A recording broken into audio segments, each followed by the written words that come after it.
It's the Redbird Reboot podcast. Are you ready to get rebooted, Cardinals fans? He settles down, at least in the zone, and does not stop running. Blake Murphy. This is the identity for the Arizona Cardinals. The run defense is just horrendous, and it's been horrendous for the Cardinals for a long time. And Marcos Labrada. He's going to bring over his philosophy. It should make it better. Present the hottest NFL podcast from the country's hottest state. He should be turning around the logo. Actually, some breaking news we can cover here. This popped up just about, 6 minutes ago. It's Redbird Reboot.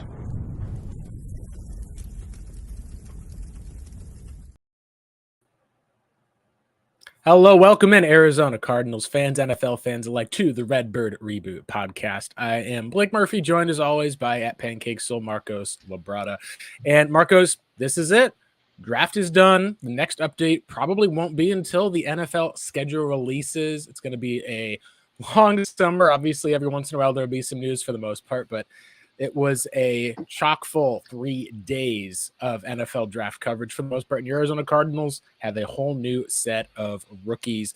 Very exciting times. Marcos, are you excited that we're finally past this draft speculation and into the rest of now the regular season speculation as this Cards team looks to rebound? Yeah, I'm glad that we're past this because we had so much anxiety about what was gonna go, like what was gonna happen. We always do our thing where, like, now that we have somebody like Monty Austin for it, we have no idea what he's gonna do. He's pretty unpredictable. You have no idea if he's gonna trade back, he's gonna listen to calls, but he's stuck with his pick, and he got his guy at 4th overall. And I think for the most part, the vast majority of Cardinals fans are happy. Can't say that about all of our other fan bases. Yeah, I know. There's a lot of interesting cases going on for the most part. Just a unique draft as far as the offensive players taken. We'll talk a little bit about the kind of what we saw with some of the draft. But first, I did want to show Marcos we can at least just take a look at the Arizona Cardinals complete draft class that we had. We got to talk a little bit on the Saturday about just what we were seeing from the Cardinals, who they picked, what we were kind of expecting. And what we at least saw was Cardinals were very balanced. They ended up, of course, sticking and picking for the majority of their draft picks. You can see Marvin Harrison Jr. taken with that 4th overall pick. Cardinals do not move up or down. Take Darius Robinson, the defensive end out of Missouri. You then see a small trade back in round 2. Cardinals take Max Melton, cornerback out of Rutgers, with the Atlanta Falcons hopping up to take Rook Orohoro, I believe, or Orohoro, however you want to pronounce it. It's very Scooby-Doo-like. Round 3, Cardinals, maybe a bit of a swerve. I liked this pick. I liked this fit. Just wasn't sure if it was going to happen. Trey Benson, the Florida running back, to the Arizona Cardinals, followed by a few picks later, Isaiah Adams, the guard out of Illinois. You then saw a tight end that was taken in Tip Raymond out of Illinois as well. 2 Illinois picks in the 3rd round. Cardinals then used that last 3rd round pick that they had been able to have on the roster already. Tip Raymond was the one they got from the Falcons. Elijah Jones, the other cornerback out of Boston College. And then, of course, on the last day of the NFL draft, we got to see the Cardinals take a safety in Dadrian Taylor Demerson out of Texas Tech, a edge rusher who was a highly touted high school recruit coming into college football out of Clemson, just never really seemed to kind of pan out to be that first round lock that I think a lot of people had hoped he would be. You then have Christian Jones, the offensive tackle out of Texas, had been plenty of starts in his career. Then, of course, you get to round 6 and 7, guys that you're looking to flesh out special teams, upside guys. They go with some pretty athletic players. Tejuan Palmer out of UAB, the University of Alabama, Birmingham, same school as J.J. Nelson, and Jaden Davis as that final pick, cornerback out of Miami. And let's go ahead and just look at the draft in general, Marcos, because this a lot of times with NFL players and prospects, people will look so heavily at the 1st round picks, and if they 1st round picks don't make a whole roster. But on the other hand, they are the picks that are the most likely to actually pan out. And this was a draft in which quarterbacks went 1, 2, and 3. It was pretty much not even close for the most part as far as trade ups. Really, what were some of the things that you saw in this 1st round? Because I think the thing that stood out to me, obviously, outside of the quarterbacks that were going at picks anywhere from the top 3, pick 8, pick 10, and pick 12, the biggest thing that I saw, at least, was we really did see kind of the elite or top 10 talents for the most part. We're all gone off of the board probably by about the 15th pick on offense, and there was not a single defensive player who went until much, much later in the first round. But what did you take away, at least from round 1 of the draft? Gotta unmute myself before I start talking.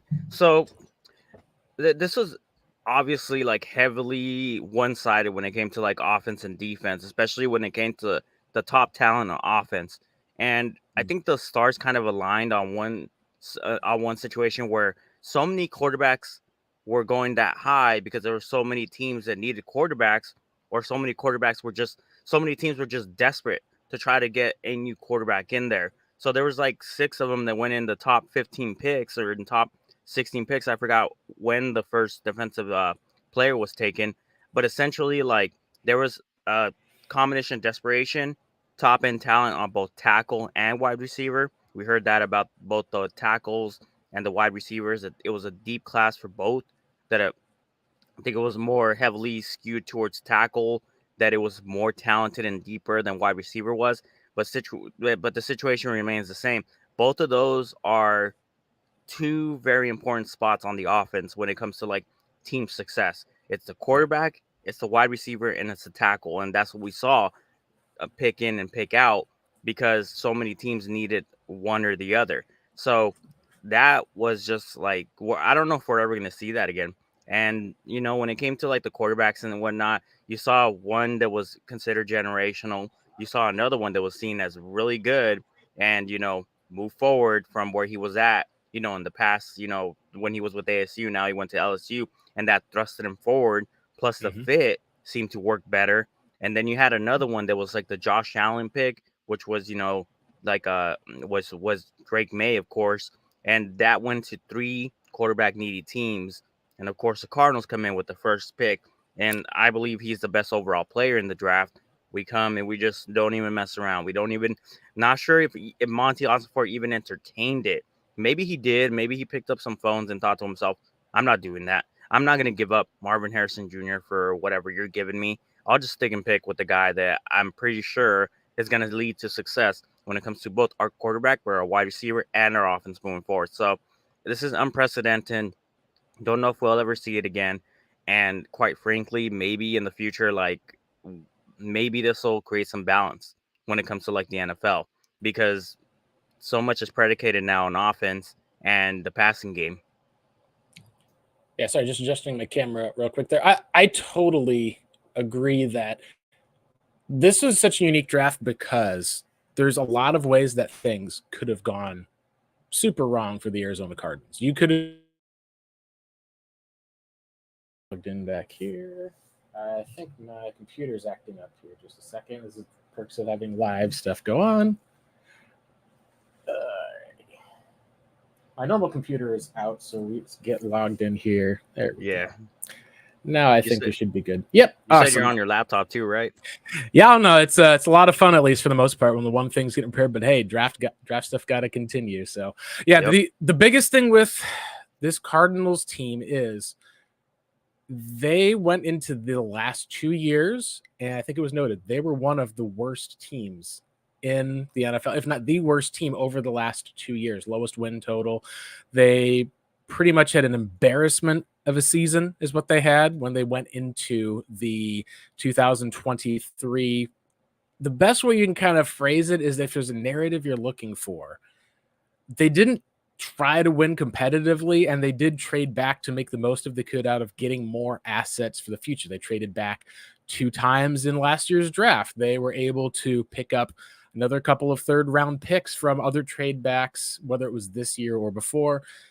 They kind of tanked a bit of their team this year in the hopes of being able to benefit by getting better talent. And I think that's one of the things that Marvin Harrison Jr. in a lot of ways can provide. Is they were a strong run team that was able to have a veteran quarterback when Kyler came back, a veteran bunch of offensive linemen with a couple of rookies placed here and there.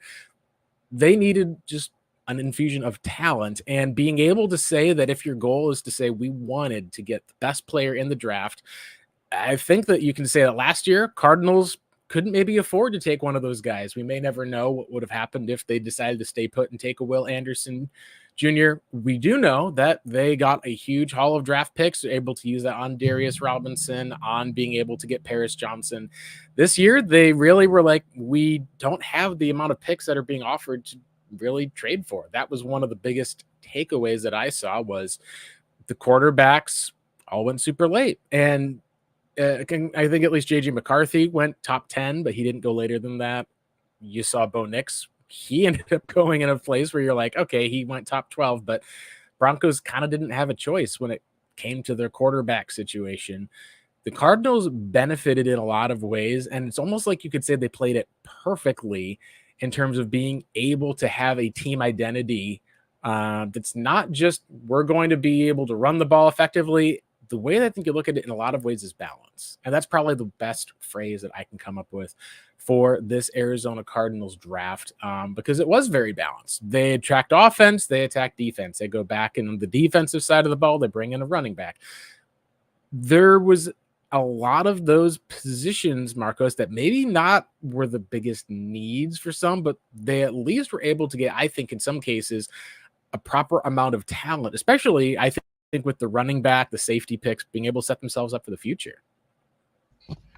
Yeah. So, like I mentioned before, like this draft was unprecedented, but yeah, like they pretty much were trying to plug up as they went with all the holes that they got. So, you could make the case that if Monty Ossenfort didn't do the trade back last year, there's a good possibility he probably does it this year.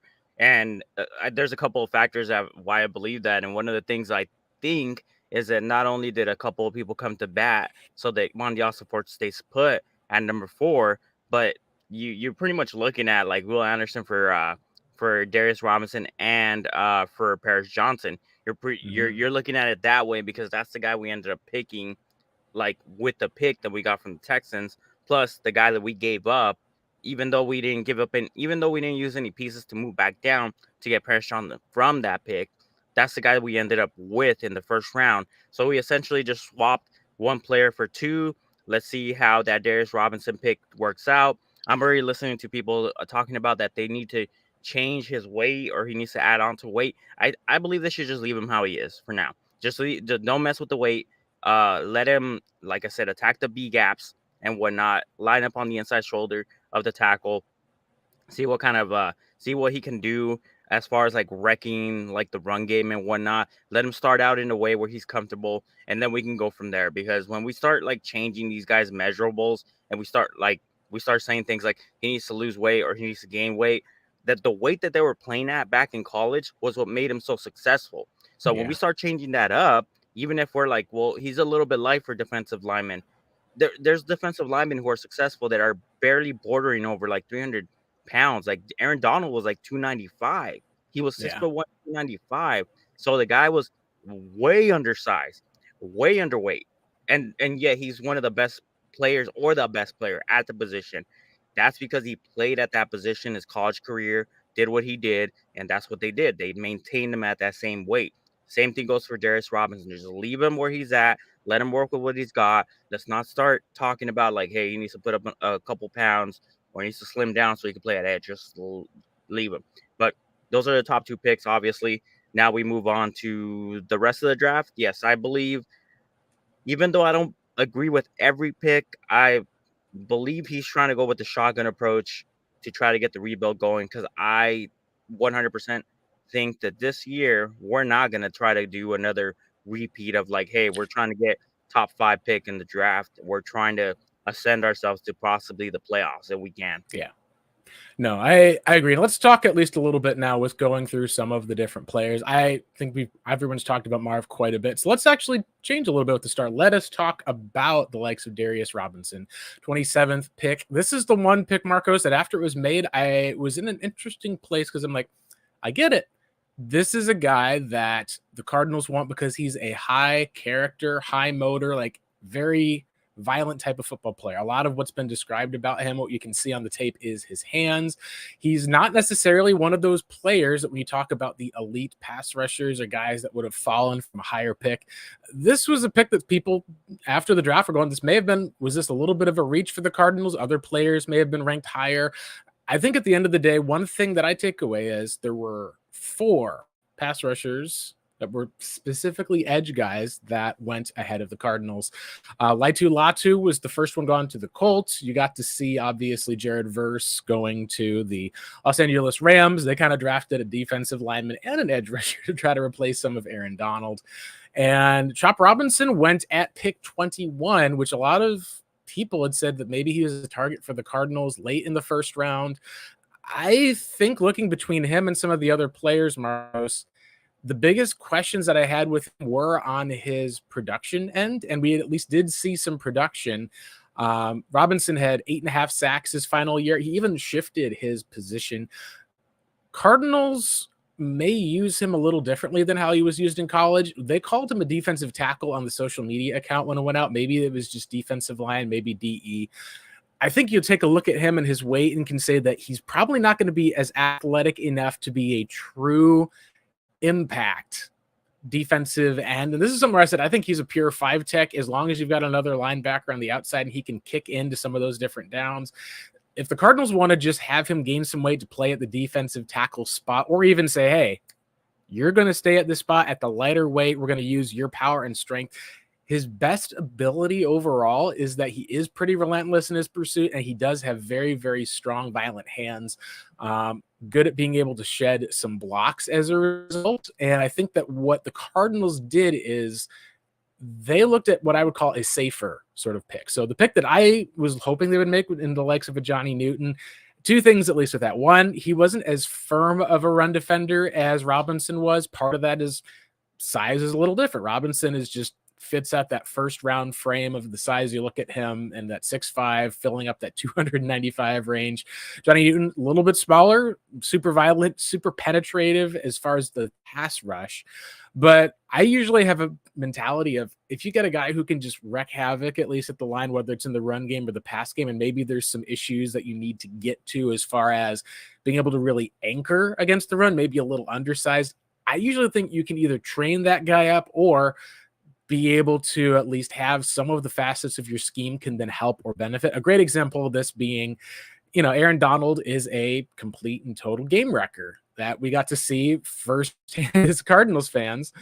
And what we didn't get to see as much of, I think, was we didn't get to end up seeing a lot of Cardinals defensive linemen really develop into some of those specific roles. I think you and I talked a lot about how Cam Thomas, when the Cardinals took him, it made a lot of sense to be able to have him kind of either say, hey, either you keep your weight off, you're going to be a edge rusher that's going to have a little bit more meat on the bones for them in the run game, or you kind of kick him inside more of that defensive end D-tackle role.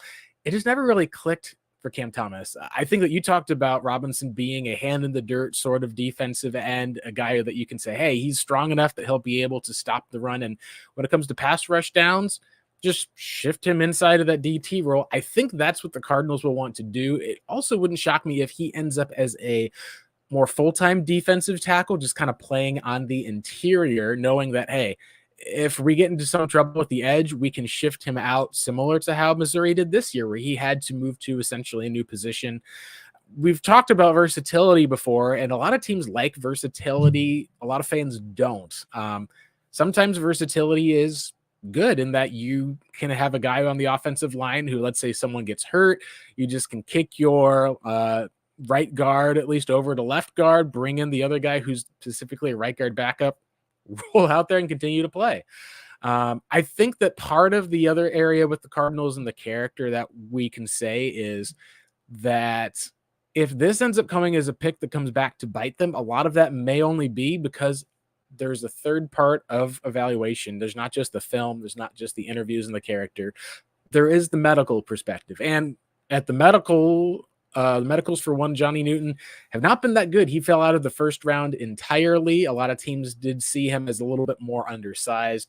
Put those two things together, and if you do end up with a safer pick in Robinson, then it's kind of like that sort of a gamble where you didn't risk it. You may not get the biscuit, but you can still probably get, a pancake or something like that, I think. And that's where I think the Cardinals in this draft, the way they wanted to build Pancakes their are team better. was, yeah. And I mean, I don't disagree with you there for the most part. I mean, the pancakes are pretty delicious. I mean, if there's just one pancake, like a little small one, then I'm like, it just doesn't seem to have that same thing. But this is one of the spots where I don't think that we can truly know how this will turn out until a couple of years down the road for any of these players. And at least for right now, I would probably say that if you had to pick a true winner of that Cardinals and the Jeskins trade, I feel like it's probably a wash. You're not going to be able to get the same level of player no matter how Darius Robinson does. He's probably just not going to be Will Anderson Jr.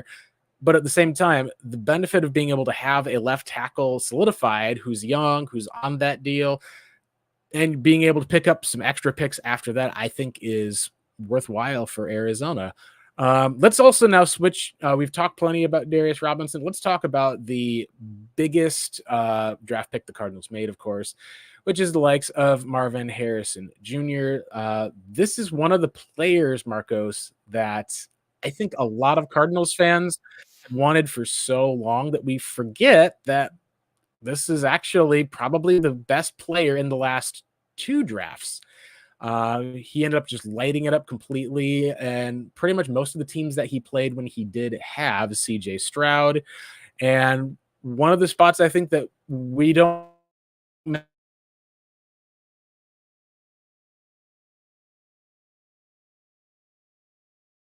I think you froze out.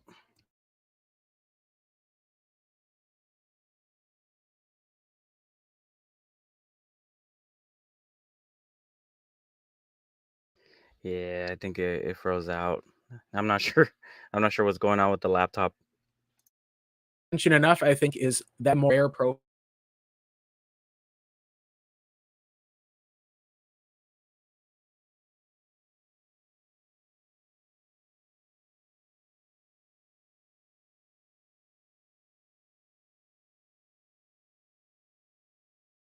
Yeah, that thing is not keeping up today, huh? Yeah, sorry, Blake. It just keeps freezing out.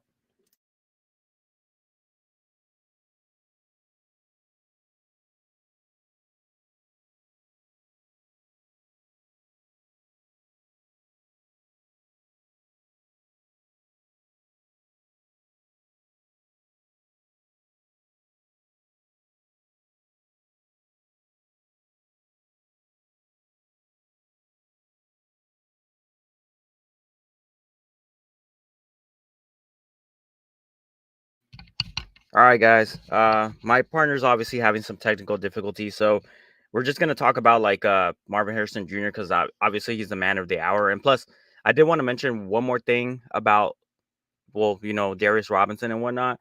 So this was a curious thing that I didn't. Oh, hey, you're back. Sweet. All I right, was my gonna. internet connection. We've been working on our street, and the internet just literally died on me. So add that plus the laptop. So I probably won't have screen share at least for today for some film, but we can still talk about some of the picks, which I think will be great.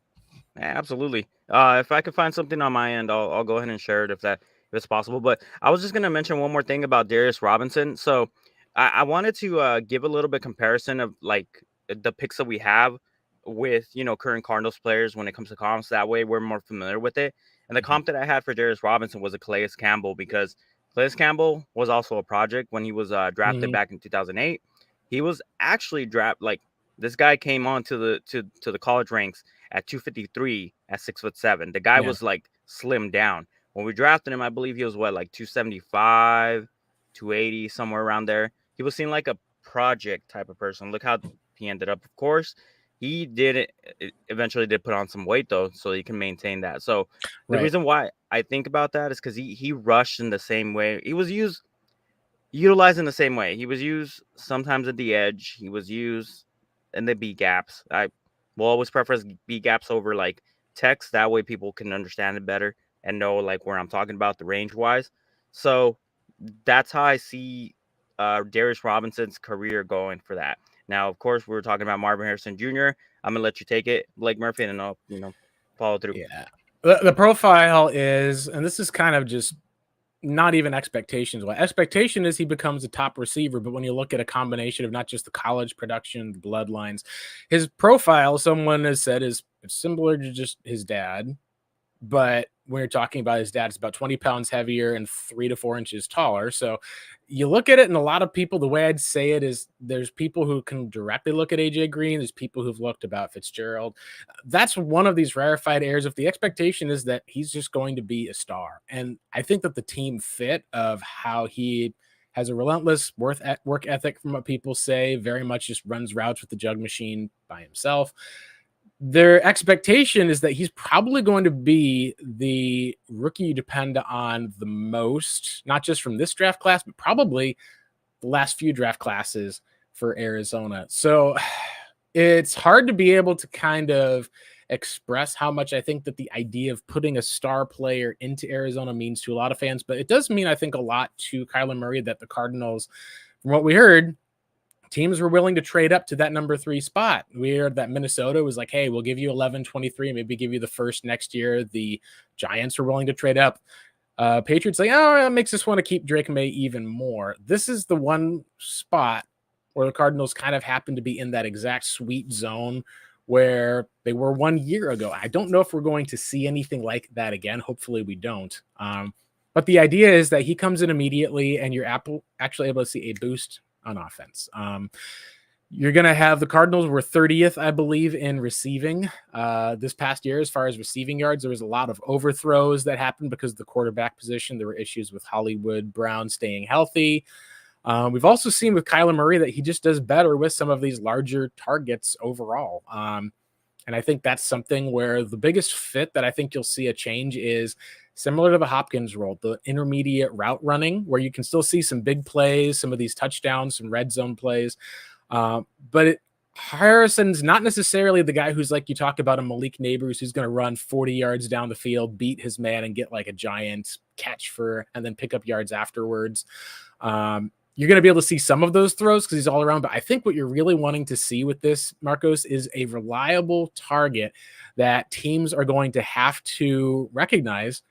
You can't really cover him with a regular prototypical cornerback. You may need to get an elite cornerback. I mean, that's the idea, is that he's got the size, the strength, and the speed, not to mention some of the hands and body adjustment to be able to take on essentially the same role DeAndre Hopkins did. Now, Hopkins, a bit slower, a bit older. Obviously, there's personality fits and other things that were there for the most part, but you're also in a different organization, a different scheme. This is just one of those places where a lot of this draft pick, I think when you ask about what it could mean to Cardinals fans, it means that he has maybe not necessarily a chance, but this is the best situation for a quarterback and wide receiver as far as both being young, both being locked up under these long-term deals at the same time. Hopkins at 27 and signed to that contract probably should have been with the Cardinals a bit longer. The injuries that kind of crept up for the most part over his career in 2020, I should say 2021, missing the time in 2022 due to the suspension.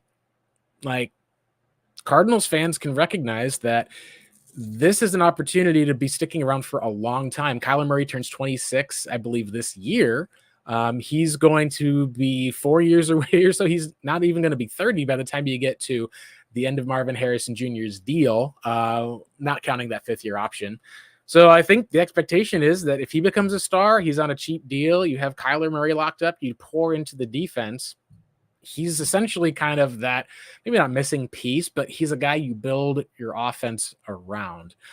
Speaking of guys you build your offense around, one of the things I do want to at least mention about Marvin is that personality-wise, not only does he fit with the Cardinals, but he comes into the league about as close to Larry as anyone does, having a professional mindset. His dad obviously went before. It was Larry Fitzgerald Jr.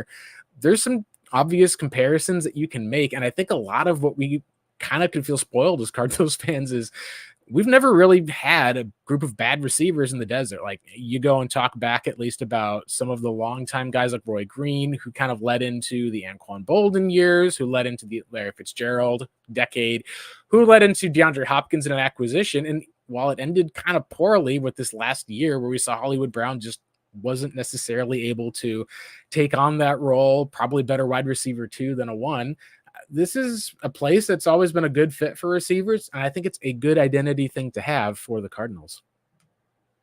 I mean, you're right about that. I don't ever remember us having like there would be like 1 or 2 years where we have a slate of bad receivers, or we'd have one receiver that would be like the bright spot. Everybody else would just be garbage and whatnot. I think about 2018 with Christian Kirk being the only one that was like actually pretty decent in that situation. But it seems like that is our identity, because every team does have an identity. You think about teams like, okay, that team always has this, that team always has that.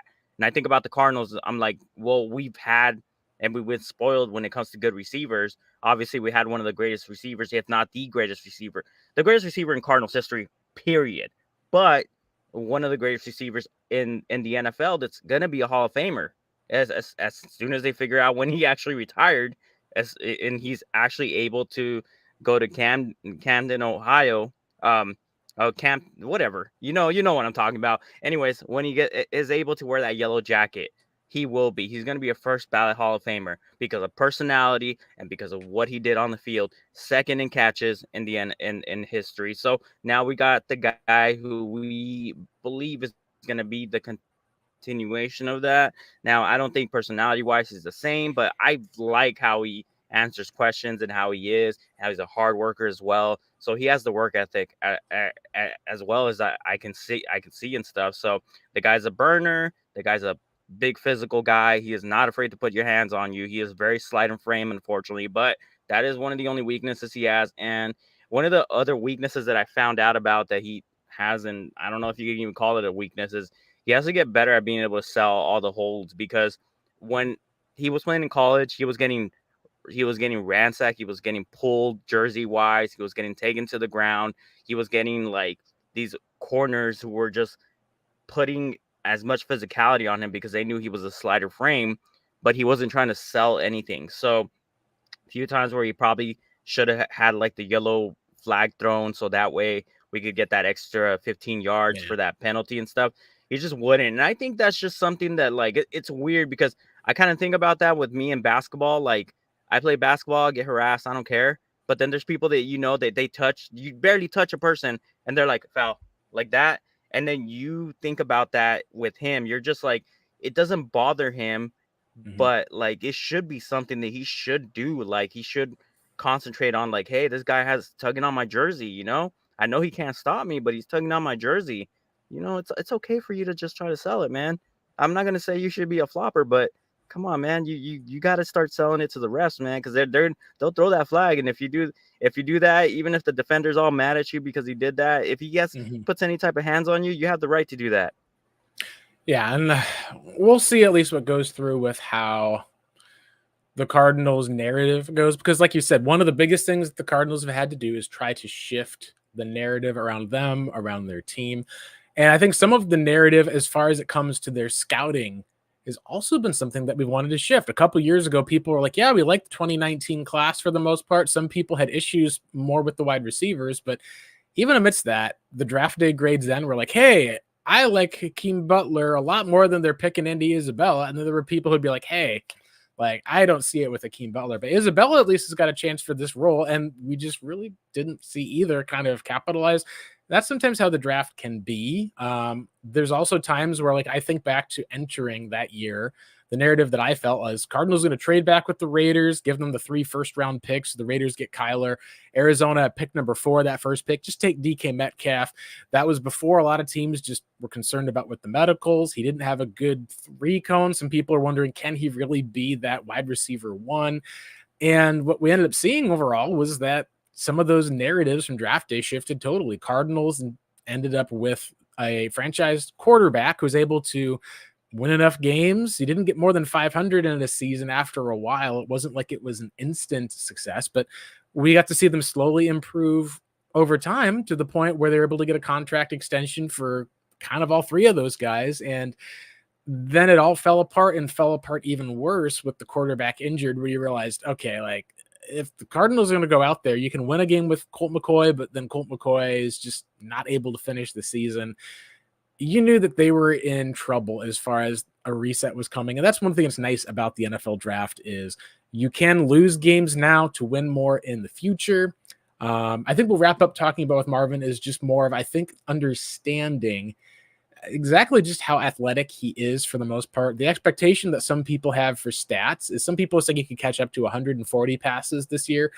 I actually would take the under on that, only because there's enough confidence in this as a more complete offensive group and how much the Cardinals will be able to run the ball.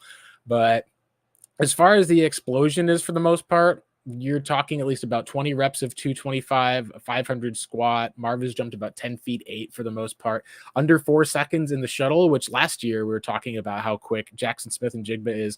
Marvin's just as fast, but about 20 pounds heavier.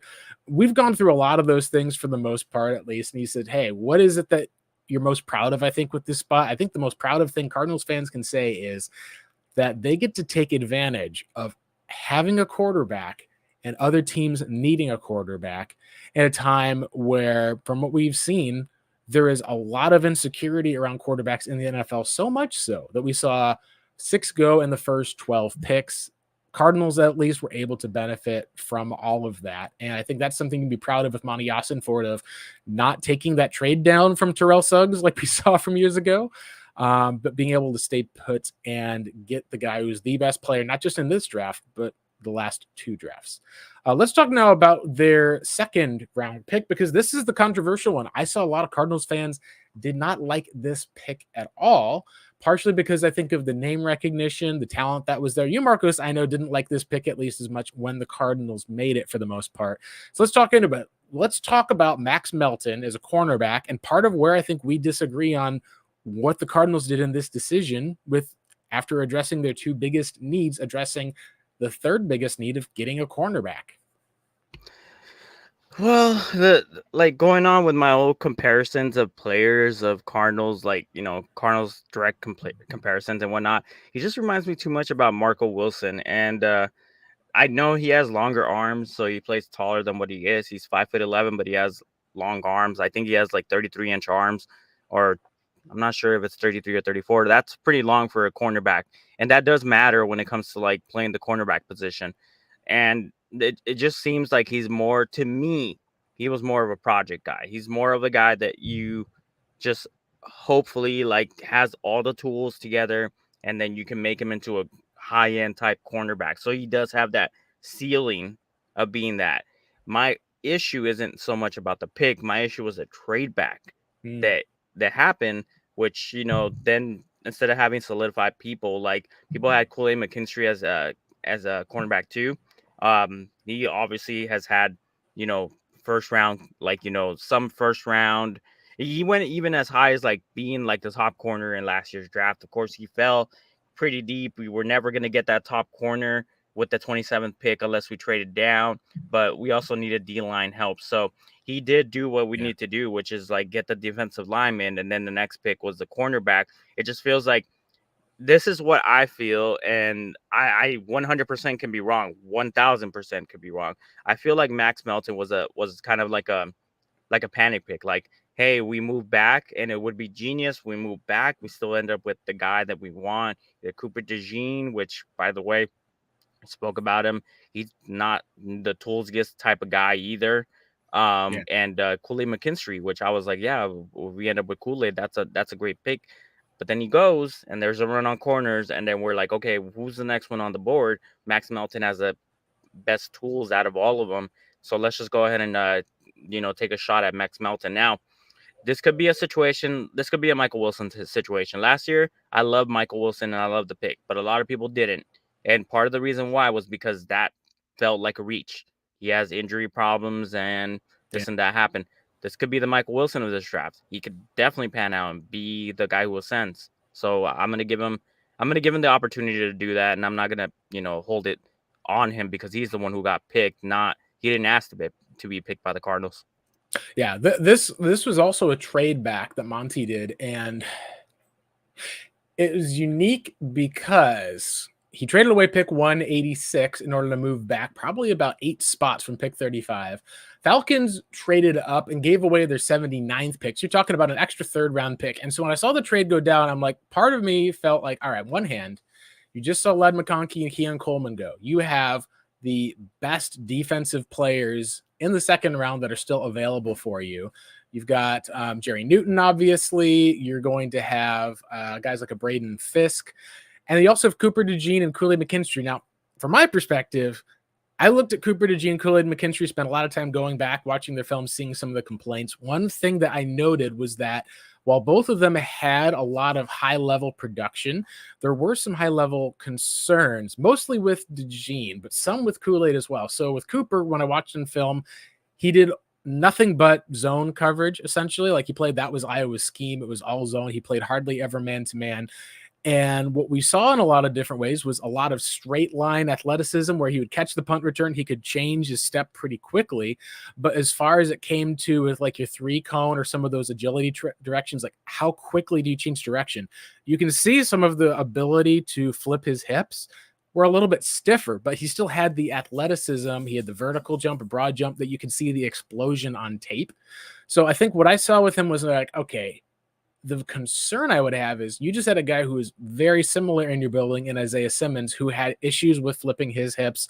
And granted, Simmons, he played a lot more on the line as far as being able to be that like line rusher. He hadn't had to play cornerback. DeJean's probably one of those guys that's like a cornerback / safety. There's a bit of Buda Baker to his game, but I think at least of how the Cardinals play their coverage, you're going to need to have those 2 safeties sitting in the middle of the field, knowing that you're going to be having, if you have a 3 safety look, especially that 4-2-5, you got 5 defensive backs on the field. If you're going to have a team that comes out in 5 personnel wide, lines up man to man, we saw it last year with Simmons, where they just lined a tight end up on him, who was able to just kind of get him to step inside, overcommitted, whoop, slipped out the back end. When guys don't have those loose hips, it can be really tough. And so a lot of times we saw DeJean just keep dropping back in coverage, and then he would be able to be physical, like he would be able to read and react and be a good tackler. I even think that he was more instinctive than Isaiah Simmons, to the point where I'm like, yeah, if they go and take him, I would not mind. He goes off the board a couple picks before the Cardinals. Then Kool-Aid McKinstry follows to the Saints. Kool-Aid, the concern I had was when you look at the tape, he pretty much has everything that you'd want in a cornerback. The only thing he didn't quite have was that top end speed. So let's say that you're a cornerback, you're on the outside, and you've got Cardinals going to be playing against a guy who's got some 4.3 speed. Like say you've got your Hollywood Brown, say they play the Chiefs. The biggest concern you'd have is if Hollywood beats him off the line, you want to see that recovery speed. Patrick Peterson was one of the best in the NFL at this, where he'd be physical enough and press at the line, but if you beat Peterson, he would catch up to you and be able to make a play on the ball, or be able to even bait guys into those decisions, make it seem like he was beat for a split second. He'd immediately adjust, quarterback would throw his way, and all of a sudden, boom, he would just turn around too quickly, be able to jump in front of the receiver and make that catch.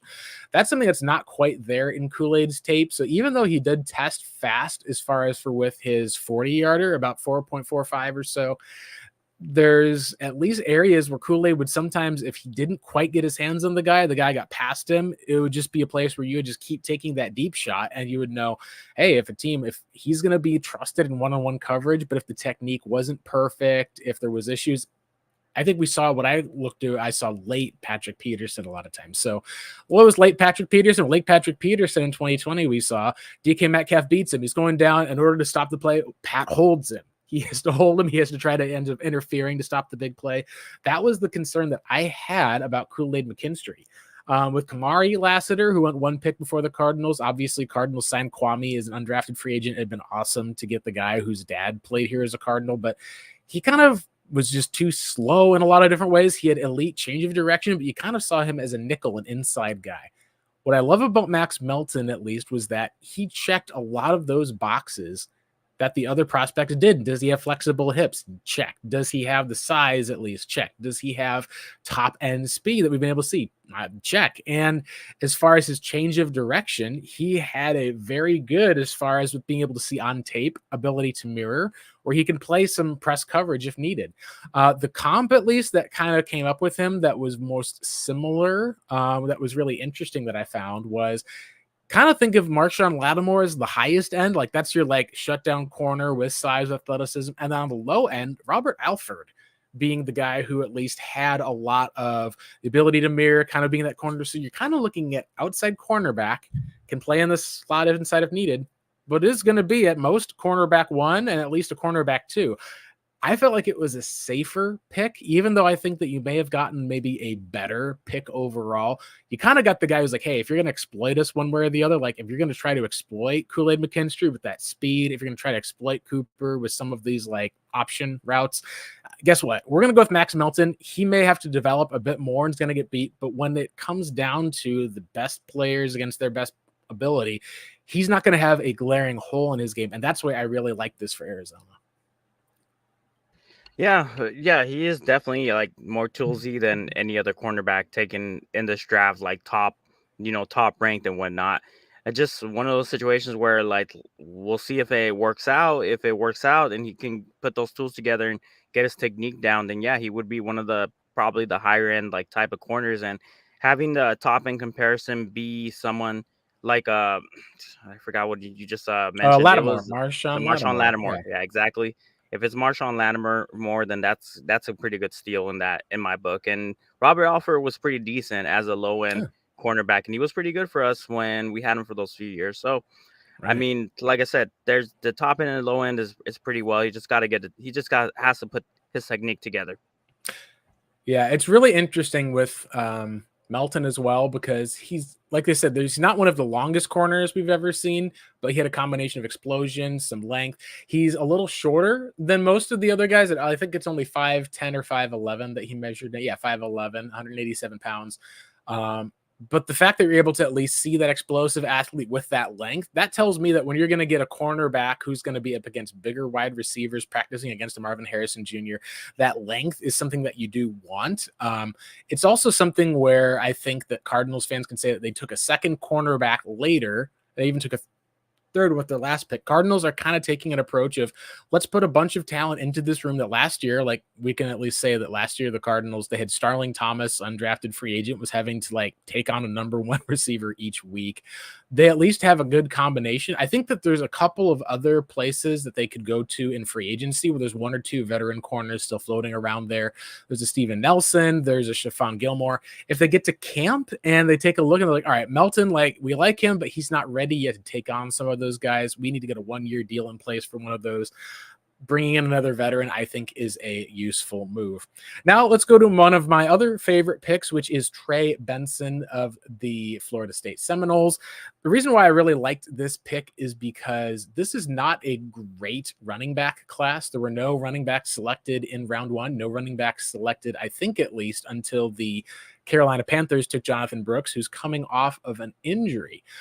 What I liked about Benson is that a lot of what he does, as far as when you look at on tape, he's very similar to Keontae Ingram, with one exception. Keontae just was not necessarily able to capitalize, I think, on being that top type of back because he didn't have as much explosiveness. He didn't have as much speed. And what we see with Trey Benson is nothing but explosive runs. Like if he gets outside, you're able to see him quickly change direction for the most part. He was able to run a 4.39 in the 40-yard dash, which is tremendous athleticism. He also is one of those players that fills a need, not just for this year for the Cardinals, because I think you take a look at the running back room. Yeah, James Conner, obviously your starter. Who's your number 2? Okay, it's probably going to be the guy Johnson out of what is it, from the New York Jets for the most part. You're going to be seeing him as the number 2. Carter. He's more of that quick pace. Sorry. They're going to see that quick pacing that you'll have from a back, but he is also a smaller back for the most part too with Michael Carter. So getting a big back who's got 4.3 speed and can make guys miss in the open field is pretty much a great fit, especially when you consider this Cardinals team. They're able to get Amari DiMercado out there and who is able to just kind of go out there and be able to cut back in his lanes. He had a lot of space. Cardinals were the number 1 team in terms of yards before contact for the running backs. What that means is in their scheme, they were able to design and develop plays that got room for their running backs to run. Now, the reason why Ingram had issues and struggled at times, I think, was because you think of some of the plays, he gets tackled back behind the line of scrimmage. He wouldn't quite make it. There's all this space being created, but he did not have the burst to get there in time. So guys are tackling him in the backfield, or his vision, like, hey, Keontae, you're running this way, guys kind of flying off the edge. You got to stop and cut on a dime, knowing that you're going to get a hole opened up by that tight end on the other side of it. I think at least there's 2 or 3 times we saw in the Cleveland game where he would just kind of be running and he would just keep running straight and then we get tackled for a loss. Some people are saying, hey, it's not his fault. But when you're talking about some of these types of areas for running backs, he just did not have the capacity to be able to have that immediate burst. We saw some of Michael Carter having it, but with a bit of tread on the tires, a guy who has not had that much tread on the tires. He never had more than, I think it was 20 carries in a game. He did have the one tear, but you're talking about a young running back who can sit back, learn from James Conner, get some carries, and then next year, you're going to have that guy at least under a contract for the next 3 years in this run-heavy scheme. He's going to be a tremendously valuable player, and part of why I advocated and said, hey, look, Cardinals fans, if you don't take a running back this year, you go into next year's draft and you may be drafting that guy in the first round if you're picking late, maybe round 2, and he's going to be your starter. Like, you're going to have to trust that rookie. No more for that. Cardinals do get probably my favorite running back to watch in this draft in Trey Benson. And I could see this being a case where if the Cardinals do end up having James Conner as the Thunder, he complements him as sort of that lightning, where you could be in a spot, if you're the Cardinals, where you're able to see late game, James Conner comes in for those close runs, and then you get a big breakaway run from Trey Benson to be able to seal the win late. That's where I think the Cardinals can be going this year. It also provides speed on a team that really, their fastest players are Greg Dortch, Marvin Harrison Jr., and now Kyler Murray. Adding Trey Benson to that mix, I think, is another way of being able to get explosive playmakers for this Cardinals offense that, frankly, had their most explosive player last year, and Hollywood Brown was not really able to make use of some of those exploding plays or was missed on some of his targets before eventually health just became a huge factor for him.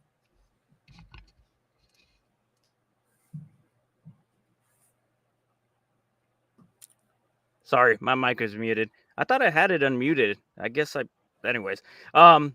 Yeah, so always having more depth at the running back position is always good, even if it's like a situation where there was a lot of people saying that they didn't like this pick for the Cardinals because of the fact that it was a running back. You took him in the first round. He was the first pick. Third round. You picked him in the third round, first pick in the third round, and it was kind of like a reach in some instances. I don't think so, because as you can see from that video, of course, that my co-host actually shared. And by the way, let me go ahead and do my thing right here. Anyways, there we go. So you see that little bit of a cut ability from the backside. So obviously you get penetration from the defensive tackle. Once that thing replays again, you'll see it from the white right there. So he sees the tackle coming up to his face. He changes direction. And then now he's supposed to be scanning for any type of gaps. And the first gap he sees, whether he reads it, if it's clear, he's supposed to shoot that gap. And that's exactly what he does in that situation.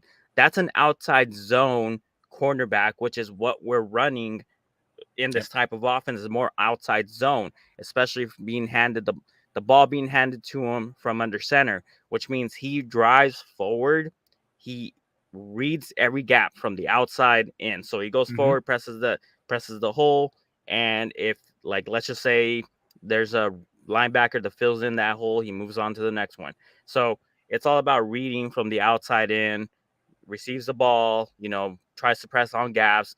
That way his blocks can be, put in place and formulate. And then he reads each gap as he goes. The first hole he sees, he's shooting for it. Once he reads it, it's clear. There's nobody filling that gap. He doesn't see any helmets on the inside portion, because that's the way you read. Obviously, you read the helmet. Which direction is he on? Is he on the inside? Okay, you're going to have to move on to the next hole. Is he on the outside? Okay, though that hole is clear. So he has that readability. So I like this pick. Yeah, the thing, at least with the Cardinals, that I thought was really interesting too with him and James Conner is that when you watch the two play, Benson's speed is something that erases angles. Whereas with James Conner, you see a lot of times it's his vision.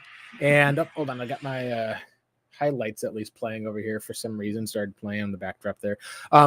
he will also then run through a guy. Now, we've seen Trey Benson be able to do that in college, but a lot of times what we'll see in the NFL is guys are just quicker, they're bigger, and they're stronger. So with Benson, even though he took an angle that was able to kind of like pursuers coming this way, he just kind of cuts it a little bit to the outside and is able to make a breakaway through that. That's some of the similar stuff Connor will do. But when you're talking about Connor, he's turned 29. He's getting up there, at least as far as an age. We've seen the injury issues before. He still has that ability to run and get the corner on the outside zone. But you also see him when he cuts back inside, he has good contact balance, which means where he gets hit, he keeps his balance, is able to spin and get out. Or you just see that toughness where he'll lower his shoulder, pile through a guy, and pick up an extra 3 or 4 yards. We see that on Trey Benson's tape too. We just don't see it enough for the most part, where he still is kind of a more raw prospect. And that's part of where I think you could say that why he didn't go in the second round or the first round is because some of the same reasons why James Conner didn't go in that second or first round. There are some backs, at least, that can kind of create on their own, essentially, where, like, good example is Saquon Barkley. Whatever scheme you want to stick him into, he's probably rushing for 1,000 yards in a season because he's just that good of an athlete, has that good of vision. There's other guys who you talk about what their upside will be, and their landing spot is one of the most important things. Like last year, said Amari DiMercado, he came into camp, he put his emphasis on being good in pass protection. So immediately you go, there's a guy who's going to stick for a while. He doesn't have the same size or speed, but he's going to follow his gaps. He's going to be able to block, and you don't have to worry about him being a liability in pass protection. For Benson, it's one of those places where you get to address a need for Arizona with a guy who's more athletic than James Conner, can learn under him, and can take over that role for the next 2 or 3 years, as well as some carries this year. And you don't have to worry if James Conner goes down. You're like, oh gosh, we've got Michael Carter, we've got Amari DiMercado. Like, we don't have a big back on the roster. He's another big back who you can hand the ball off to, who can then push people through on those 4th and 1 situations. Speaking of replacing players in a year, let's talk about the next draft pick that the Cardinals made, at least for the most part. Let's go over believe it was the offensive lineman that they ended up taking out of Isaiah Adams. So this is one that a lot of people, some people like, some did not. He is a Canadian gridiron football guard who played college football, and he has some flexibility as well. So he is about 6'4", 300-pounder, and he doesn't fit the idea of a lot of interior offensive linemen for the Cardinals. Most times you're looking at guys like last year we talked about John Gaines, super athletic, getting out there in space. Adams is much more of the guy, I think, who fits that Will Hernandez mold of guard, and he did play offensive tackle this year.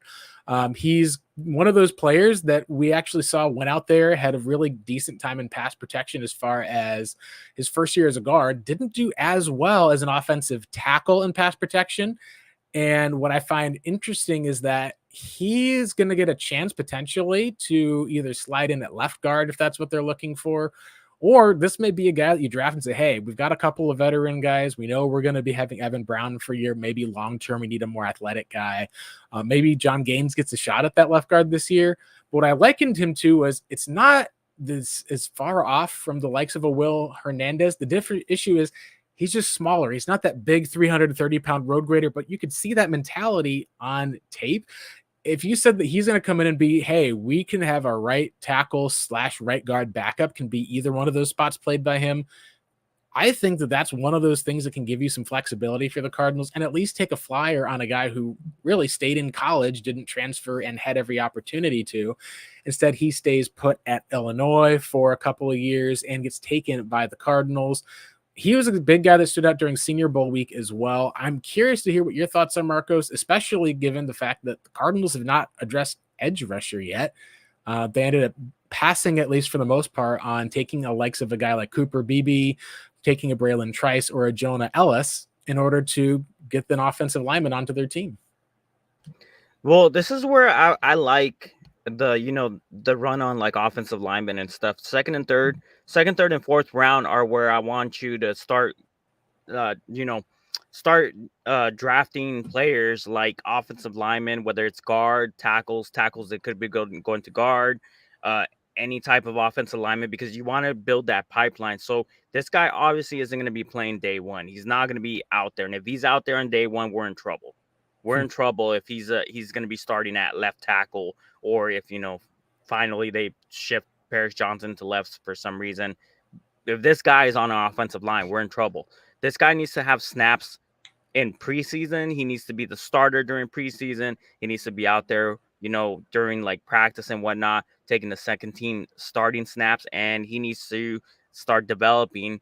Just, you need to cook this guy. You need to put him in the oven, just let him cook, because Yeah. this is a guy you're not expecting to be out there right away. So yeah, we didn't address, our edge room and whatnot. And it kind of is frustrating knowing that like there was a couple edge players during free agency that we could have, gone for like a pretty decent price, and we didn't do that. So we're going another year where like our edge room is looking, not looking like the best and whatnot. They did address a couple of picks. They did address the defensive line somewhat, but not the exterior. So I guess they're just gonna punt on it because the edge class wasn't all that impressive this year. There wasn't like a standout guy. So to them, they thought, you know what, if the edge class this year wasn't, seen as that great, and people that we might be able to like fill in that role we don't know how they're gonna pan out, or if we're, in a position where we can't get a solidified starter, that let's just start building up our room. And plus, like this is, like I said, this is where he did something. Isaiah Adams did something that wowed the Cardinals enough to be able to pick him as a second pick in the third round, and that's pretty high. I don't know where he was at the consensus big board. I don't think he was anywhere Yeah, near this, but he it did was a something. little bit of a reach for some, but he was projected to be a day 2, maybe a starting of day 3 offensive lineman for the most part. And what I think is interesting too is the personality wise, coaches said, hey, we had to move him to tackle because of injuries. He didn't complain. He didn't have issues with it. He did the best that he could. He did give up quite a few sacks, at least while playing at that right tackle spot. But I think part of when you look at a player, and I think at least of that team first type of guy that's fitting your mold as a franchise, that's one of the things you want. He's got at least at 315 pounds. He's quick enough. I think he ran, unless I am mistaken, he ran a 5.22 40-yard dash at the 300 pounds with actually a pretty decent 10-yard split of 1.8 seconds. So you're talking about not necessarily like an elite speed guy, but he's kind of got that girth / athletic enough type of profile. One of his comparisons I really like a lot was Marquise Hayes, a Cardinals offensive guard, who, if you think about Marquise Hayes, the biggest issue for him for the most part was that he was a bit too small, but when he came in, he was able to be kind of like that development guy who got some good starts under his belt. And this is one of those guys that has a bit more girth, a little bit more athleticism than him. So I think that, like you said, you kind of keep him under tow. You see if you can get him in. Maybe he would be one of those guys that you could think of as being a starting left guard for the most part. He also apparently battled through injury this year. So like he played while he was hurt. That's a lot of times what you have to factor into some of the evaluation. He ended up being a team captain as well for the most part. So I think the biggest thing you can look at for the most part is that he's got length. He hasn't used a lot of it yet. There's a lot of untapped potential there. Now, the downside, like you can say, is you spent 2 picks on offensive linemen, and you're going to be entering a year in which, one of these guys may have to take over for Jonah Williams in a year or two. You're looking at your depth behind as far as within that tackle spot for the most part, and there's still a lot of needs on defense. This is one of the areas that I felt like would have been really good to have grabbed a linebacker, and the Cardinals chose to not to. Trevin Wallace went with the next pick overall, and we got to see other guys, even some receivers at least you could have added to, like a Roman Wilson or a guard like Zach Zenter coming off of a injury later. They got snatched up. Cardinals were able to, however, take, I think it was a Elijah Jones with their next 3rd round pick.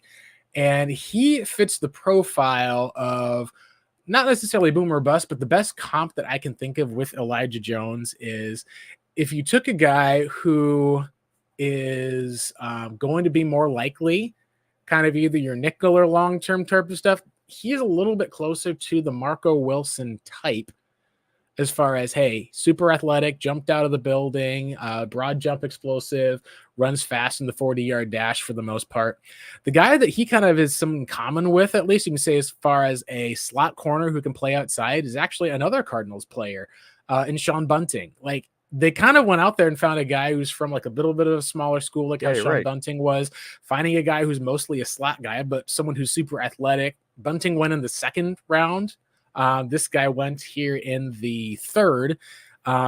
that's something that I think is pretty impressive overall if you're able to talk about getting that type of athlete. And it shows, I think, why the Cardinals didn't go with the guys who were a speed demon in who was the one cornerback? Yeah, you're talking about the one white cornerback out of Iowa, Cooper DeJean. Cooper They DeJean. didn't go with him. They didn't go with a Kool-Aid who's a bit slower. They wanted to get athletic, well-rounded guys. And I think that says a lot about they think they can coach these guys up.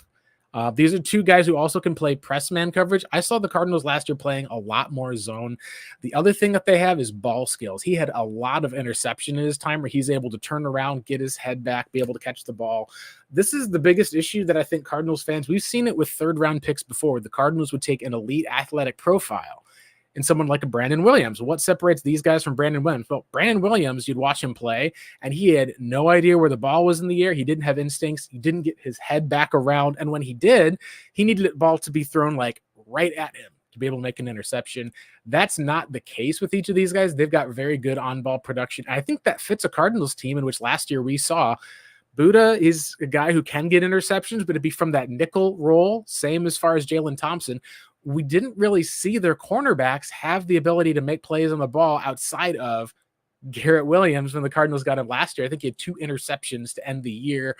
That tells me, okay, Cardinals are in a spot where they've got some upfront defensive linemen, but they're looking for guys who can make takeaways on the backside. And with how they addressed their safety position, there's going to be an interesting level, I think, at least, of what we're seeing with the Cardinals having a lot more defensive backs this year who actually have some of those ball skills that we haven't seen some of these Cardinals cornerbacks necessarily have.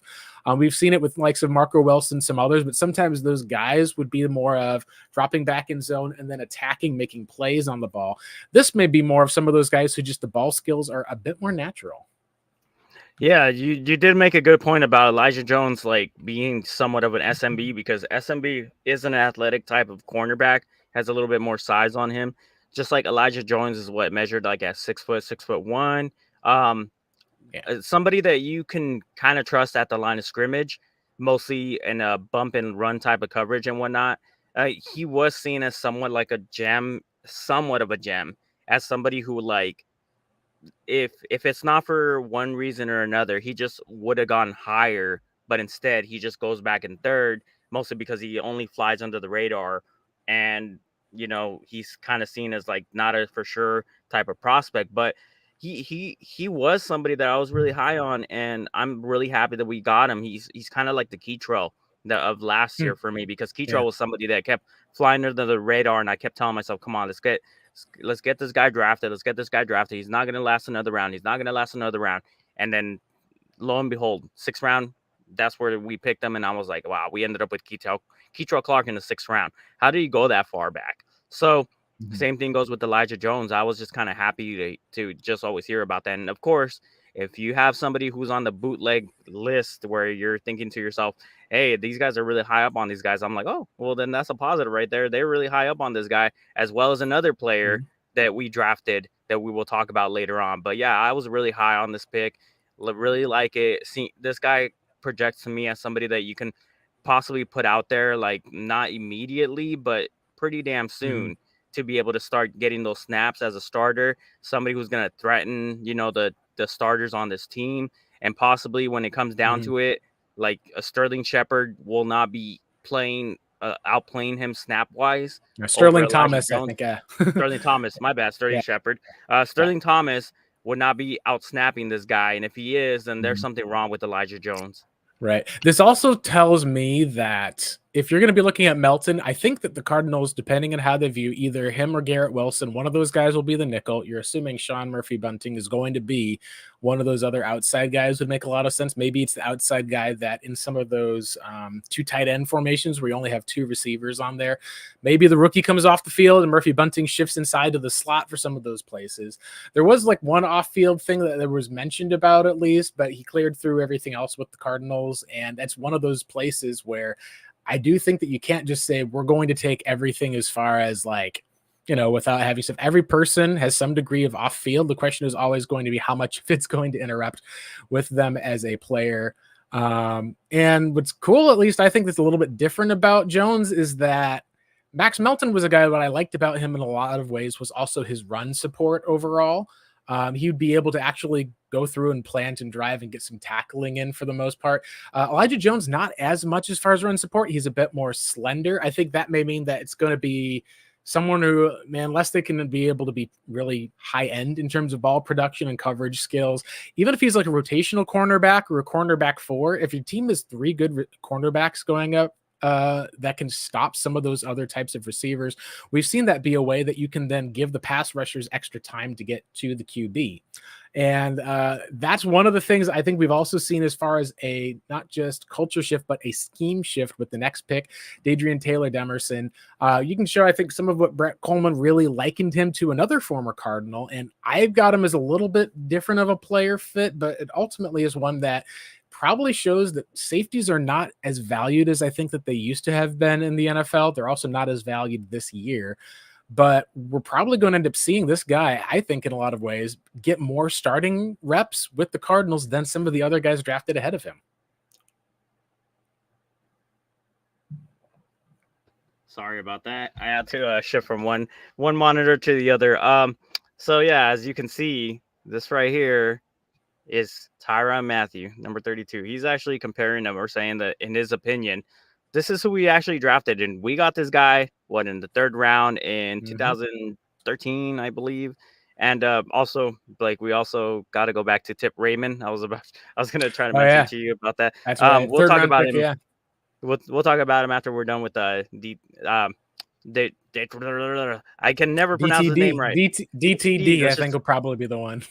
Let's just say DTD for now on. All right. So, anyways, there were also another bootleg, favorite. Of course, we're friends with one of the members of there. We can hope to get this guy to jump on sometime if he's watching. Probably not, but anyways, just the fact that he's having to make this comparison, and Brett Coleman was really high on Tyrann Mathieu. You made a video of him a long time ago talking about how great of a player he is. He's a solidified dog. This is when he was with the Chiefs. So when he was with the Cardinals, he did some great stuff with us as well. Even went as far as almost being one of the only players to get the Defensive Player of the Year award as a safety, which, I mean, that was a long shot. But that's how great he was playing. That was back in 2015. So if you have somebody who has natural ball skills, Tyrann Mathieu was not athletic, by the way. He was just a guy who knew how to read offenses.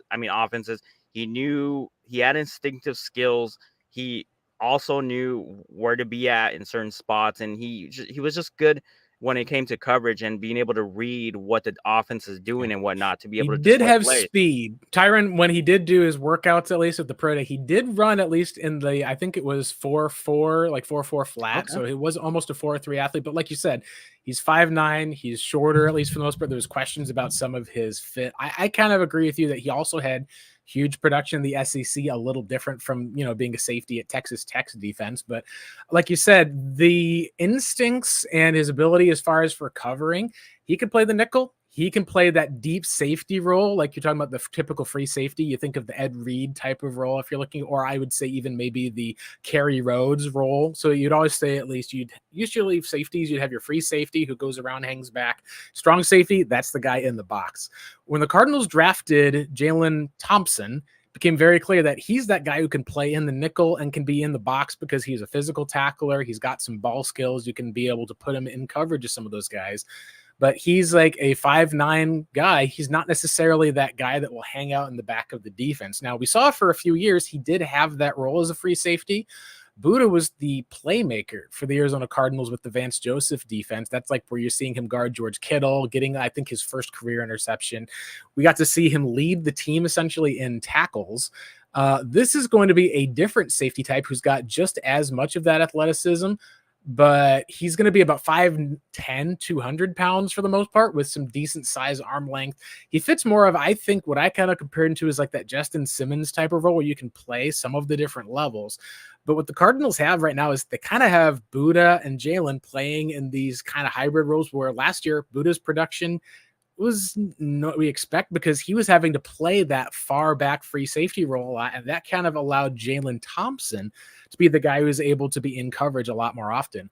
By being able to get a guy who's athletic enough and has some of those instincts this late, I think you have to ask the question, is this a guy who's going to potentially replace Buda Baker over the next few years? Because, it's hard to say that a day 3 guy, the 4th round, is going to be that plan. But like with Trey Benson and James Conner, Buda Baker's contract, he has an option for 2025 after this year. But if you're going to say that he starts playing some of those roles in between, and then you say, hey, Jalen Thompson got him for 2 more years, Buda, maybe the Cardinals get off to a fine start and he's able to make some impact plays. But you're wanting to make sure that he can get paid and get rewarded. And I don't know if the Cardinals are going to be that team that are going to pay him top of the market safety value versus bringing in some younger, fresher, and honestly cheaper talent. Do you think that DDT could kind of be that Buda Baker replacement, or maybe a sign of the scheme changing where the safety is not going to be featured as much as it has been for the Arizona Cardinals? Well, that's interesting that you said that, because this is the guy that actually sprung this whole movement to have safeties play more in the slot and have like a variety of positions. Yeah, They're Tyron not just was, expected. yeah.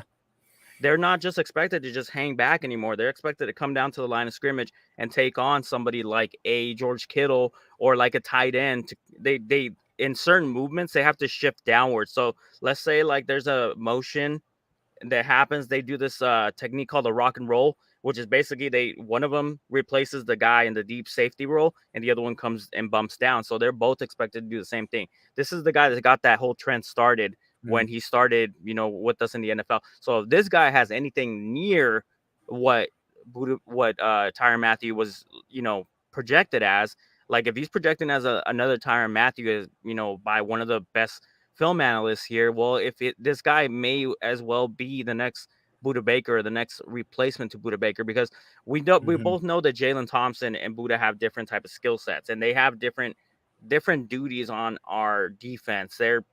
They kind of have to be interchangeable in a way, but they're not the same type of player and they're not used in the same way. Whereas Buda's used as like the blitzer, just the guy that's supposed to be like the roamer, the guy that I wish they would have put Isaiah Simmons in, like just that roamer type of, hey, you make the read and you make the call, and if you hit this gap, make sure you communicate that with your defense, with somebody else, like a linebacker, or you make that communication with your other safety.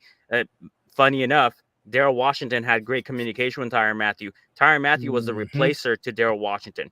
Washington oftentimes would look over and tell Tyrann, I need you to cover my guy, or I need you to do this. I'm going to hit this gap. And, Tyrann Mathieu would be the replacement. So he also played a lot of linebackers as well. So if that's the case, Buda was literally the same prototype of that Tyrann Mathieu was. And at some point, Buda Baker was actually considered to be one of maybe even a defensive player of the year candidate. And just to be named in that list as a safety is big. You're not going to win it, but just to be named in the running for it means you're having a great year. So like this is high praise.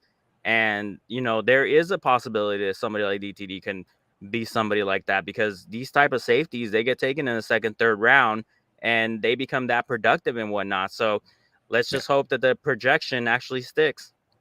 Yeah, this is the pick, at least, where I think one of the 49ers beat writers that I follow and know said, hey, the Cardinals are doing a thing where they actually are picking good picks. I'm like, okay, when one of your rivals says you're making good picks, that can be a good testament, at least, to knowing that you're building something. I think the Cardinals cornerback room is going to be much better than I think it was a year before. One of the other things we can move on now is talk about the pick, one that we skipped over, not totally forgotten though, and that's Tip Raymond, the tight end out of Illinois, one of the most athletic tight ends that we have probably ever seen. And this is like one of those places you're like, really? Like, okay, like he was a little bit more, people said raw as a prospect, but that's more in the pass catching.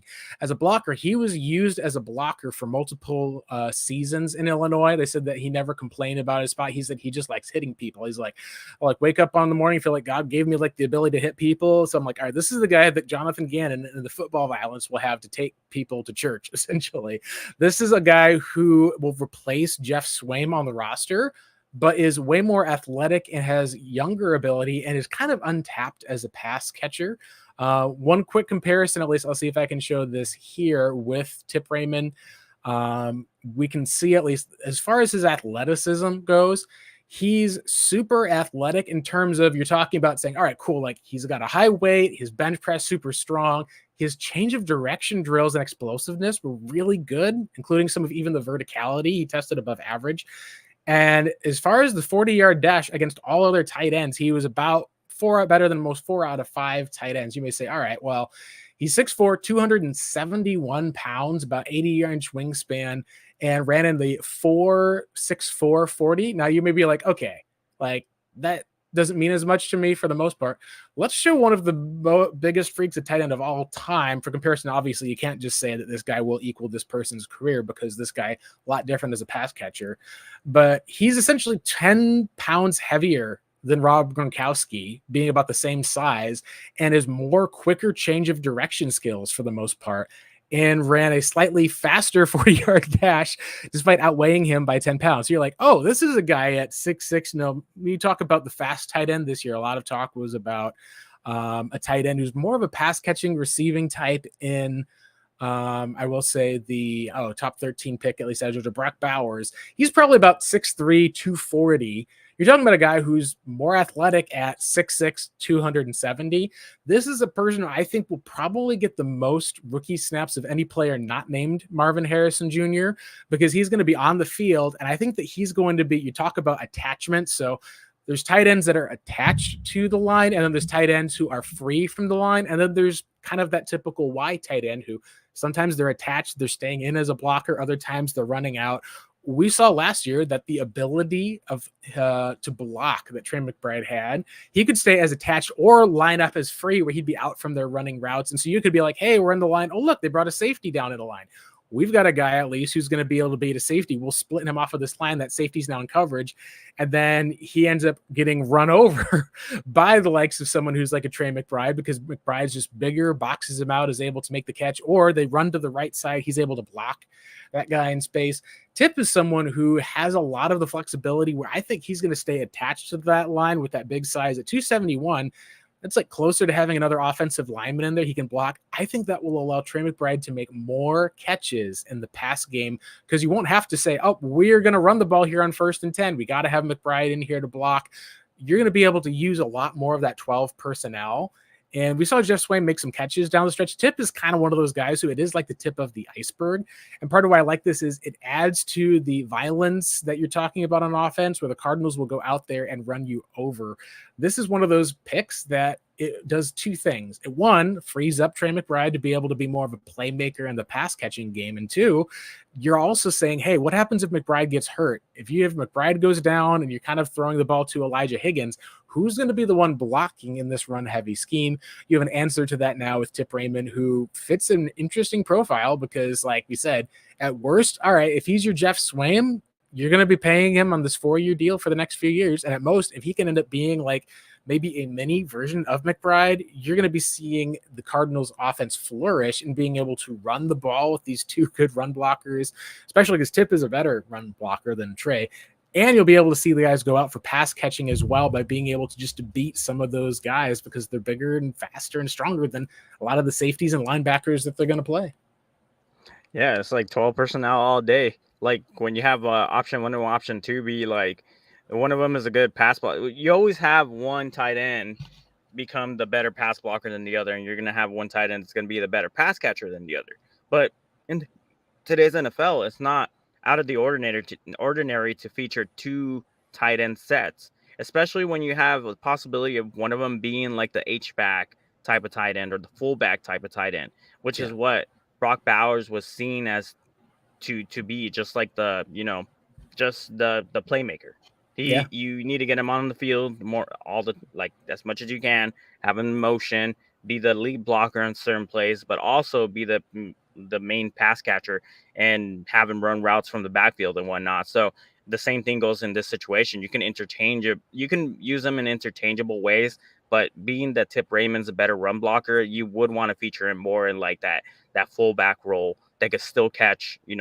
He's still athletically talented. He's still a freak. So having him be able to be part of that, that passing game, that's just more weapons for our offense to have out in the field. I mean, look at our lineup for now. It's Marvin Harrison Jr., Trey McBride, You have, Michael Wilson. You will have like Greg Dortch and Tip Raymond out there, Yep. James Conner or Trey It's a Benson. complete offense. That was like the two missing pieces that the Cardinals are kind of missing.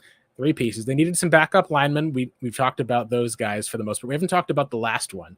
We've needed to have a number one receiver. They also needed someone to be able to fill that Jeff Swaim role after he had the torn ACL. They get an upgrade, and you needed a plan behind James Conner. You're kind of locked into this offense for the next 2 or 3 years at least, with having some of these guys backing up each of them. And there's a couple of larger receivers that the Cardinals went after later as well. I do think that the one thing that we can say about Arizona and their approach to offense this year, and we can kind of wrap up the offense talking about their final offensive pick, which is, I believe, Christian Jones, the offensive tackle. He's someone who has a lot of stability. So the offensive upside, not as much there. Powerful hands for the most part. He's one of those guys, I think he would start off and he would compete with Kelvin Beachum to be your swing tackle. And he probably is not going to be a left tackle in the NFL. He played right tackle at Texas, so he's got experience. If you end up in a spot with him where he's able to kind of come up and become one of those, like we talk about those 4th or 5th round draft picks that end up becoming starters on the offensive line, he could fit some of that profile because guys like a Trey Pipkins, who I think is a 5th round pick, the Packers seem to find some of those. That's his upside. At his low side, like maybe he doesn't stick onto the roster because he just doesn't quite have that same athleticism. He's a big guy, so maybe speed rushers and others can get to him. But at least what Arizona did with their draft on offense was there was no 5'9" Hollywood Brown traded for. There was no Andy Isabella taken in the 2nd round. They added guys with size, and I think that's going to mean a lot when it comes to with Kyler Murray, when you got guys who are big and fast moving, and he's a little small and fast guy. I think it gives you an offensive identity that Arizona, to some degree, at least for the most part, had pieces of on their offensive line before, but they didn't necessarily with their weapons. Now Kyler's got Tip Raymond, his backup tight end is bigger than his starting tight end, and that's a good place to be, I think, if you're the Cards.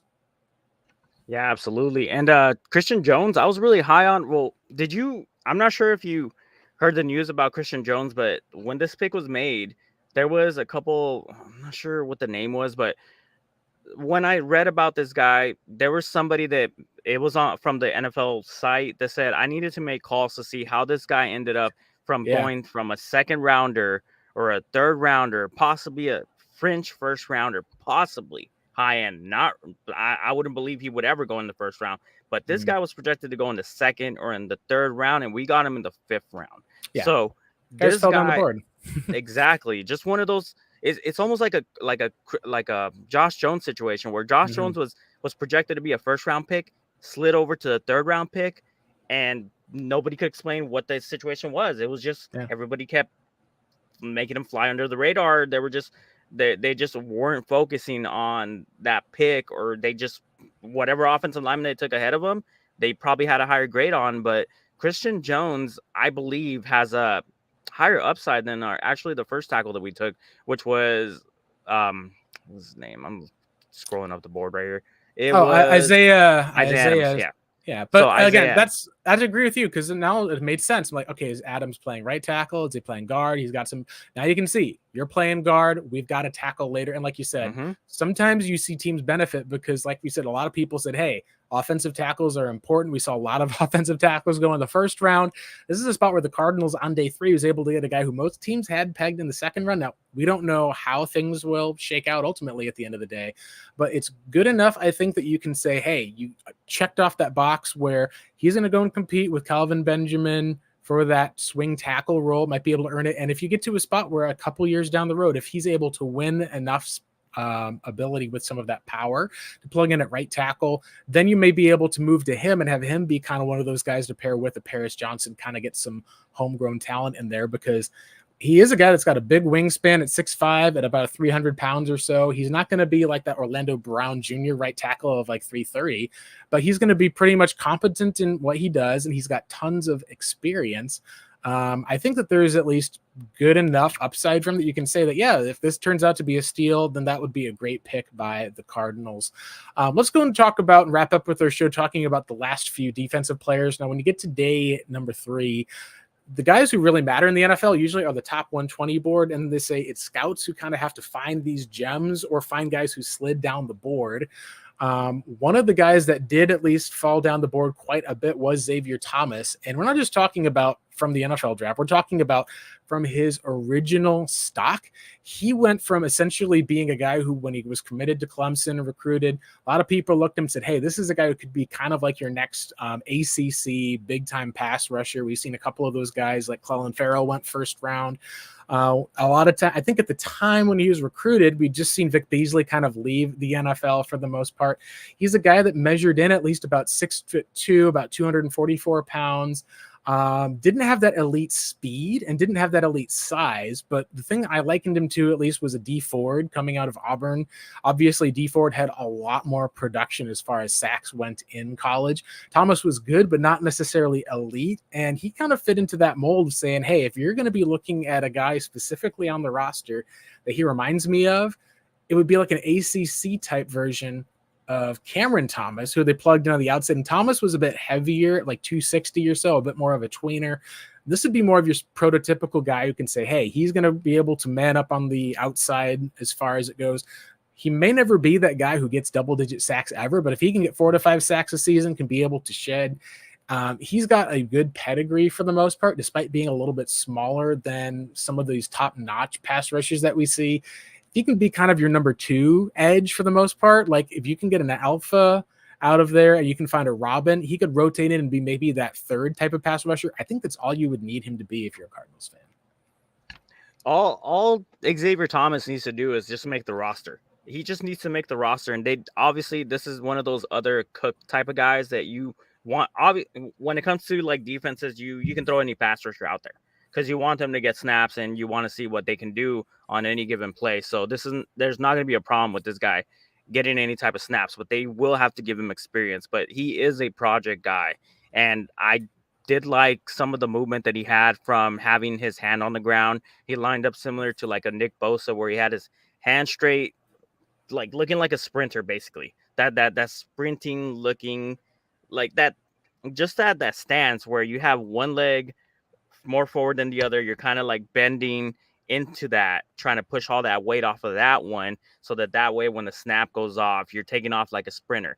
Well, he had some pretty solid movement coming off of that type of a stance. So I wonder if they're going to play him in a role where they're going to have his hand on the ground, or they're just going to have him as a stand-up traditional linebacker, which I'm not sure if he has the speed to be able to like outwork these tackles to the outside and whatnot. So maybe getting him on a lower stance might be beneficial for him. But in those type of defenses, you have to run like a strictly 4-3 defense, which I believe we probably should transition to.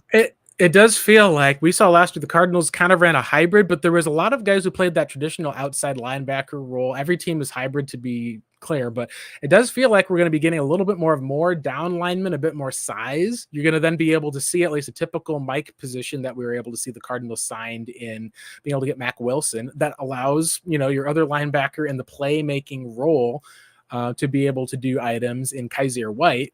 Cardinals didn't grab another linebacker to replace him. I think it's going to become a big need next year, is probably how it's going to go, unless you can see someone from like last year's draft be able to pick up. But you're at least able to see that they're kind of shifting to more of that Philadelphia Eagles style 4-3 type of a defense, and then being able to keep about 5 or 6 corners back, being able to get size up front, try to be able to have guys who can then make plays at linebacker. It does feel like that they're kind of did the best they could last year with where the personnel was to run a 3-4, and I think they're running a bit more of this 4-3. We can go ahead then and take a look at just with the last part of the roster here for the Cardinals. We can talk about, there's a corner and a receiver, 2 of these more premier positions. The corner and Jaden Davis, that was done with the Pat Tillman pick 266.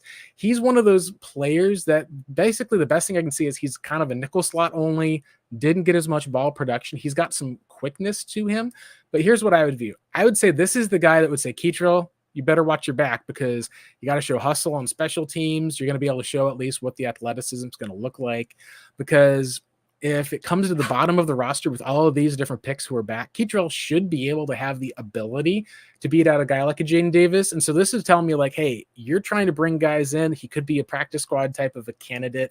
Not everyone on the roster is going to make the team this year. Cardinals only signed, I believe, 3 undrafted free agents because they had so many picks. One was a defensive tackle and Miles Murphy, who's got a lot of experience, not like as much of the upside, but he can be another one of those guys who can, if he doesn't work out, you can practice squad him, elevate him if need be, kind of keep him around like how we saw a few years ago. I think it was Victor Dimukeje was one of those guys. You got another cornerback at least that will go and plug in. And then you got a long snapper to kind of compete with your current long snapper in camp. Sometimes it's just you fill out that spot. Sometimes like, hey, you take a flyer. If he beats him out and he's cheaper, cool. But that's where Jaden Davis, he feels like he's the one guy that I don't know if is going to make the Cardinals roster. But if he does make the roster, then you'll probably know that there's some other players that have not lived up to the expectation. He was one of those guys that people called as a reach, but like in the 7th round, it's kind of as much of a reach as you want it to be. Yeah. So what I will say is the one that's the more intriguing was the one that I didn't know if the Cardinals were going to make or not, because the Cardinals did have in a guy who was local in Brendan Rice, I should say. Local guy, because he grew up in Chandler. His dad, obviously, is Jerry Rice. He was a lot more stiff and wasn't quite, I think, the athlete that a lot of people needed him to be an earlier pick. Couldn't run in the 4.4s, a bit stiffer. I think a lot of the plays that he got within Cliff's system where he got the one-on-one matchup, was able to beat a guy, could be able to have a decent play on the ball. People expected him about the 4th round or so. He fell all the way down to the 6th. And he goes 1 pick ahead of Arizona. But Arizona kind of pulls a little bit of a shocker, and they draft a guy out of UAB. So you're talking about like the UAB, like their emblem was like a dragon for the most part. So it's like not even a Power 5 school, not even a combine invite. And they go out and bring in Tejuan Palmer. And this is one where you're like, okay, well, who's this guy? Everyone has to kind of like look it up for the most part. He's in a lot of the draft guides, but he's a very impressive athlete as far as his size would go, where he, despite not being a combine invite, he's about 6'1" or so, runs in the 4.4s. You kind of take a look at him. I think there's a couple of guys in the years past that we've seen who have some of that size and run after the catch ability. The easiest comp I could say is, all right, shrink down a little bit of what Brock Bowers did, move it to the smaller school level for the most part, and still finding productive. He's not going to be a guy that probably starts, but when you're saying, hey, he could be a possession receiver, be a big slot where you're like, hey, we're going to run a whole bunch of smaller, quicker guys out here and the spread out. We're not going to have maybe our best run blocker at 6'1", 210. He's one of those places at least that you can say, hey, he's a good built athlete. He's got size. If you're wanting to say that you're going to be as the Cardinals, shifting a guy into that slot who's going to have like a big slot for the type of matchup, he's one of those players that adds size to that room that has been basically one of the smallest for the most part. It's kind of like you're going to have Greg Dortch be your quick and slippery guy.